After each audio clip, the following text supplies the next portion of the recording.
Harold was 72. He lived a simple life in Ohio. No alcohol, no smoking. He ate clean, got regular sleep, and every morning, without fail, he did 20 squats to stay strong. One morning, Harold didn't get back up. It wasn't a fall. It wasn't a heart attack. It was a stroke. The kind of stroke that hits without warning, in the middle of your routine, in the middle of your life. And I've seen too many Harolds. As a brain doctor, I talk to seniors every week who are doing all the right things. They walk, they stretch, they follow health podcasts, they even squat daily. But then something feels off. Lightheadedness, tightness in the strange headaches, or worse, they wake up one morning and half their body doesn't move. They ask me, "Doctor, I eat well, I exercise, I don't smoke. Why did this happen?" And the answer is simple, but it shocks them every time. Because after 60, the rules change. It's not the exercise that's hurting you. It's the way your aging body responds to that exercise, especially the squat.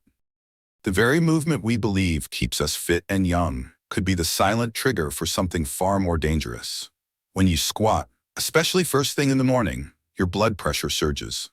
Your arteries tighten. Your brain, already vulnerable with age, faces a pressure it wasn't built to handle anymore. No one suspects that a simple squat could contribute to a stroke in your sleep. But science says otherwise. And if you're over 60, this matters more than ever. In this video, I'll walk you through exactly what squatting does to the older body, why early mornings are the riskiest time, the 3 groups of people who face the highest danger, and the right way to move that protects, not harms, your health. If you've ever squatted in the morning without thinking twice, type "safe" in the comments. Let's see if that habit is helping you or quietly hurting you. And what I'm about to share might just change how you see squats forever. When you're 40, your body can take a lot. Pressure, movement, a sudden sprint up the stairs, a deep squat before breakfast. It adjusts, it recovers, it compensates. But at 70, every breath, every movement, especially the ones that feel normal, can put your body under strain it wasn't built to carry anymore. Let's talk about why squatting becomes risky as we age. You see, when you squat, especially if you hold your breath while doing it, your body goes through something called the Valsalva maneuver.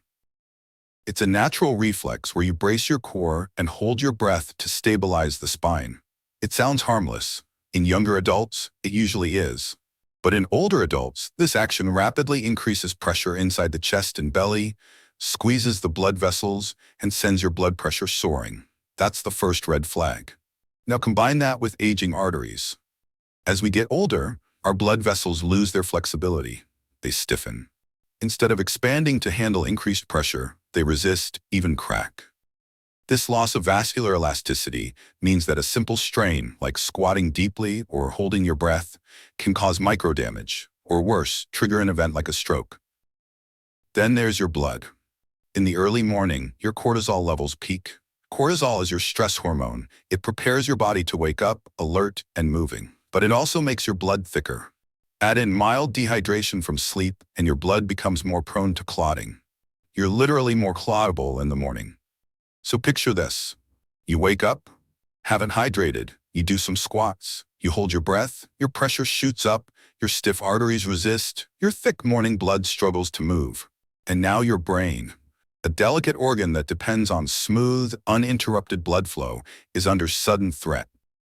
That's why stroke risk from squats is real. Not because squats are evil, but because they're often done wrong, at the wrong time, in the wrong body. Your sympathetic nervous system, the one that handles stress, alertness, and fight or flight, is also more active in the morning. It speeds up your heart rate, tightens your vessels, and gets your body ready for action. But in an older body, this overactivity can tip you into dangerous territory fast. Ever wonder why you feel dizzy standing up suddenly? Why you need a moment before getting out of bed? It's not weakness, it's circulation. It's the silent story of your blood, your vessels, and your nervous system trying to find balance in a body that's aging. This is why exercise safety over 60 isn't just about what you do. It's about how and when you do it. And with squats especially, the margin for error shrinks as the years go by.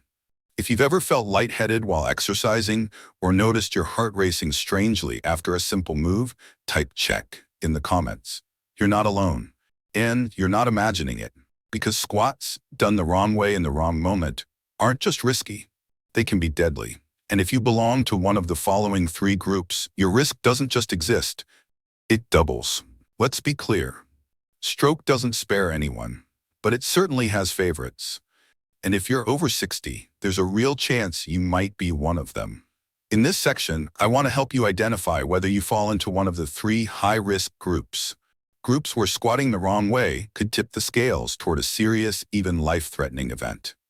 Let's start with the most obvious one. Group 1. People with high blood pressure, high cholesterol, or heart conditions. If this is you, your blood vessels have already been through a lot. Years of tension, inflammation, and plaque buildup have left them stiffer, narrower, and more fragile. This means they don't stretch and rebound like they used to. The flexibility, the shock absorber function, is gone. Now imagine those vessels trying to handle a sudden surge in pressure from a deep squat or a held breath. They don't bend, they break, or they spasm.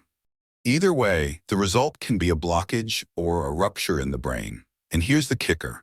Most people in this group feel fine day to day, but inside, the system is stressed. That's why stroke is often called the silent killer.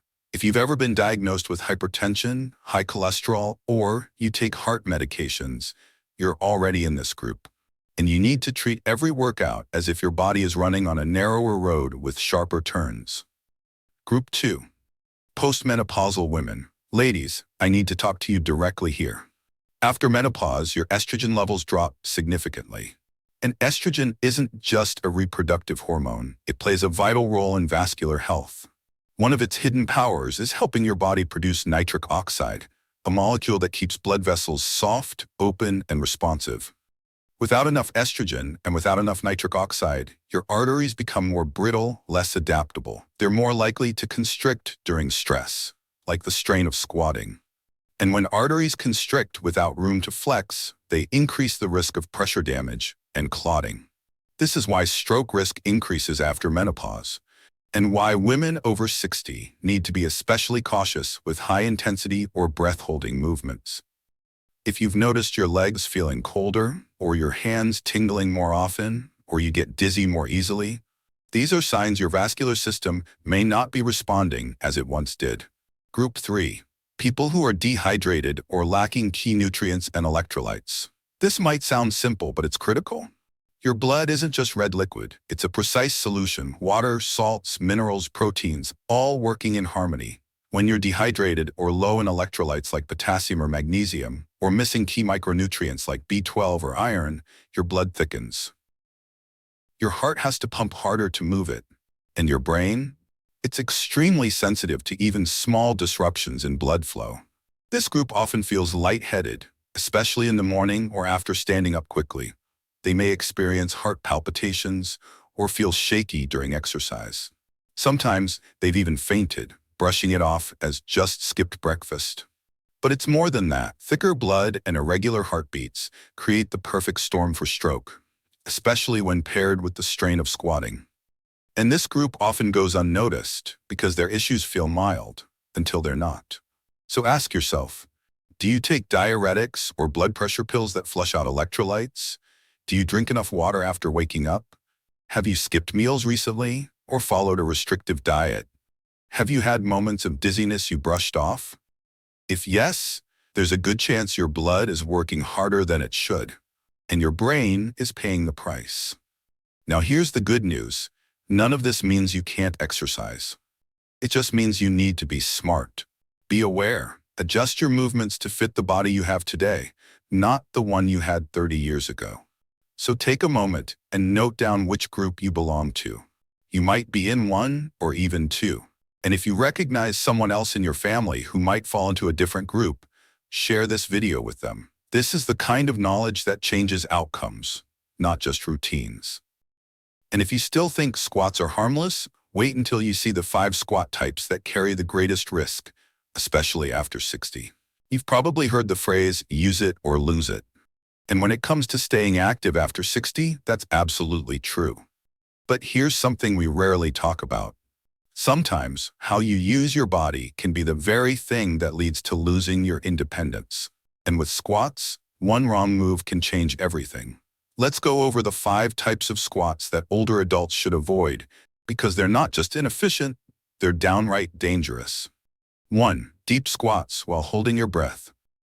This is the most common mistake I see. You go low, hold your breath to brace yourself, and try to power back up. It feels stable, but inside, your blood pressure spikes, your chest tightens, your brain vessels are under stress. For aging arteries, this is like blowing up a balloon that's already worn thin. If you're over 60, this kind of strain is risky business. Even one deep breath hold squat can be enough to trigger lightheadedness or worse. 2. Squats on an empty stomach. Exercising fasted may work for young athletes, but in older adults it often leads to blood sugar drops, dizziness, or even fainting. Your body needs fuel to regulate movement and maintain blood flow. Starting your day with squats and no food is like asking your car to run a race on an empty tank. If you've ever felt shaky or unsteady while squatting, this could be why. 3. Squats right after eating. Now, swinging too far the other way can also be trouble. Squatting with a full belly forces your body to compete, digest or move. Blood is drawn to the stomach for digestion, which means less oxygen and blood flow to the brain during exertion. The result, nausea, brain fog, or a sudden drop in blood pressure. Give yourself at least 45 to 60 minutes after a meal before doing squats or any full-body movement. 4. Fast-paced squats without rest. Speed squats might look impressive, but they're especially risky for older adults. They spike the heart rate, strain the knees, and don't give your circulation enough time to catch up. This can lead to overexertion, imbalance, or falls, especially if you're training alone at home. Slow, steady, and intentional always beats fast and careless.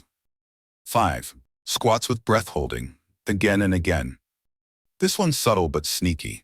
You're not even going deep, but each time you squat, you're holding your breath just a little. Over time, this builds up tension in the cardiovascular system. It's a hidden stressor that adds up, especially for those with heart or brain conditions. And remember, your body may not warn you in obvious ways. The first sign might be the only one you get. Because the truth is, a wrong move in a squat could mean a lifetime in a wheelchair. And that's not drama, it's reality. If you've ever squatted too deep or too fast, or held your breath while doing it, now's the time to change. So what's the safest way to squat after 60? That's exactly what we'll cover next. And if you're ready to upgrade your routine, try one of the safer methods I'll share right after this. Your future self will thank you. By now, you may be wondering, so what can I do instead? If you've realized that your current squatting routine might not be ideal, don't worry. This isn't about stopping movement. It's about moving smarter. Because exercise after 60 isn't meant to exhaust you. It's meant to make you stronger, wiser, and safer. Let's go over 4 alternatives to traditional squats. Simple, safe, and still effective for building strength, improving circulation, and maintaining your independence. 1. Breathing squats. This is the foundation. The first thing to fix isn't your knees, it's your breath. Instead of holding your breath when you squat, try this. Inhale gently as you lower down and exhale as you rise. This breathing rhythm keeps your blood pressure stable and your brain oxygenated. It may seem small, but this shift alone can dramatically reduce stroke risk from exercise. It's one of the most underrated forms of body control. 2.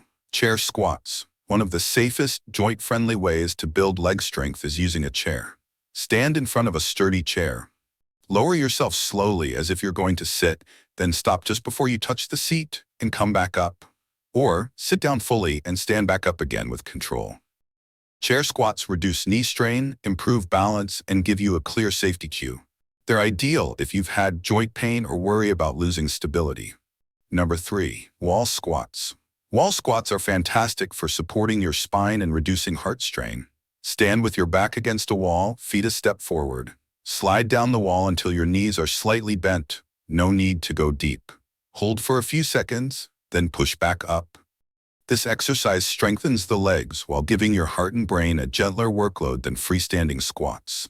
Great for anyone managing blood pressure or recovering from fatigue. 4. Seated leg raises. If standing squats still feel too intense, try leg raises from a seated position. Sit tall in a chair, extend one leg straight, hold for a few seconds, then switch. Add ankle circles or light resistance if you want a challenge. These movements promote blood circulation, maintain joint mobility, and activate the muscles you use for standing, walking, and balance. The key takeaway is this: you don't have to give up exercise, you just have to adapt it to fit your body today. So choose one of these methods and commit to trying it tomorrow morning. Write it in the comments. Let others know you're moving forward, safely, wisely, and with purpose. And remember, squat safety is just one part of the puzzle. Because stroke risk isn't only about what you do while awake. It might strike while you sleep. We've talked about the risks of squatting, but what if I told you the most dangerous moment for a stroke might be when you're not moving at all? At night, while you sleep.